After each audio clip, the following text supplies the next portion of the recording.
जय जिजाऊ, जय शंभूराजे, जय शिवराय।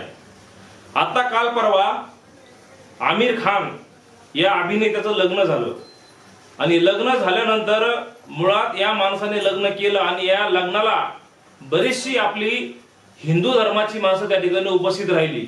राहू द्या, काही हरकत नाही, पण मला हा प्रश्न विचारायचा आहे, वयाच्या 60व्या वर्षी कोण लग्न करतं का हो? 60 वर्ष या माणसाला पूर्ण झाले आहे आणि 61व्या वर्षी या माणसाने लग्न केलं आहे। बरं, लग्न केलं करू द्या। मुळात पहिली मुलीसोबत या माणसाने लग्न केलं, पहिली मुलगी हिंदू, दुसऱ्या मुलीसोबत या माणसाने लग्न केलं, दुसरी मुलगी सुद्धा हिंदू, तिसऱ्या मुलीसोबत या माणसाने आता काल परवा लग्न केलं, तीही हिंदू। मला जाणून बुजून हा विषय मला तुमच्या समोर मांडायचा आहे। या माणसाच्या आयुष्यामध्ये या माणसाला मुस्लिम धर्माची कोणती मुलगी आतापर्यंत भेटली नाही का?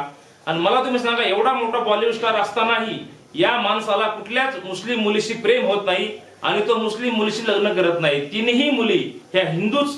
आणि मुळात यांनी काही दिवसापूर्वी पीके नावाचा जो पिक्चर काढला, त्या पिक्चर मध्ये सुद्धा या माणसाने हिंदू धर्म हा कसा बॅकफुटला जाईल यासाठी या पिक्चर मध्ये या माणसाने काम केलेलं आहे।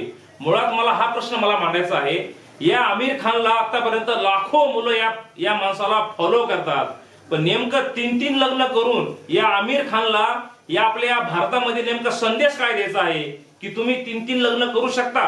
हे किती निर्लज्जपणाचा कळस आहे।